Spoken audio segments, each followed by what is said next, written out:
Сонымен қатар біз CSS-ті мәтіннің өлшемін өзгерту үшін де қолданамыз. Байқасаңыздар, браузер парақшаның тақырыпшасы мен мәтіннің әдепкі стилін өзі беріп тұр. Әр элементке әртүрлі өлшем. Деңгейі жоғары тақырыпшаның өлшемі де үлкенірек болады. Кейде біз өлшемді өзіміз қойғымыз келуі мүмкін. Және мұны CSS-тің font size қасиеті арқылы жүзеге асырамыз. Мысалы, біздің парақшамыздағы барлық мәтіні аздап кішірек болған қаласақ, body tagін қосып font size қасиетін береміз. Font size қаріп өлшемі деген сөз. Сонда біз қандай өлшем беруіміз керек? Бұл сұрақ өте орынды, себебі мұнда CSS қаріптер өлшемі үшін қолдайтын 10 шақты өлшем бірлік бар. Сіздер осыған дейін көрген өлшем бірліктен бастайық.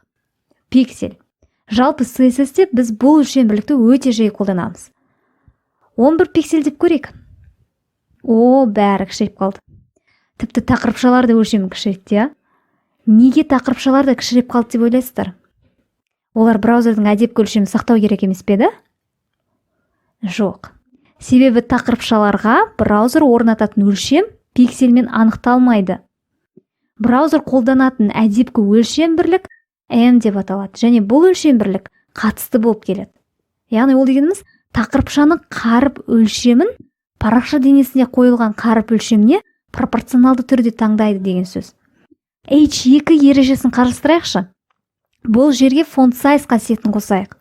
Екінші деңгейде тұрған тақырыпшамыздың парақша денесіндегі қаріп өлшемімен салыстырғанда қаншалықты үлкен болғанын қалаймыз? Мүмкін 2 есе үлкен етіп көрейік. Бұл үшін біз 2M деп жазуымыз керек. Браузер не істеді? Браузер қаріп үшін пиксель түрінде өлшем есептеп берді.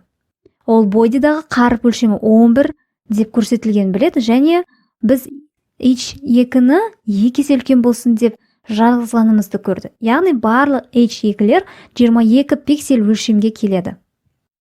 Егер біз бодидағы қаріп өлшемін 12-ге өзгертсек, H2 өлшемі қандай болады? Дұрыс, 24 пиксель.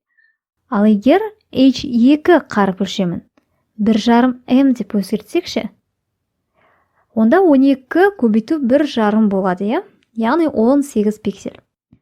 Сонымен қатар біз H2 үшін нақты пиксель түрінде де өлшем бере аламыз. Басында айтып өткенде, CSS-те қаншама өлшем бірлік бар. Бүгін сіздермен ең жиі қолданылатын M және пиксельмен жұмыс жасадық. Егер жоқ, мен бәрімен жұмыс жасап көргім келеді десеңіздер, интернеттен font size туралы ақпараттарды оқып, тәжірибеге асырсаңыздар болады.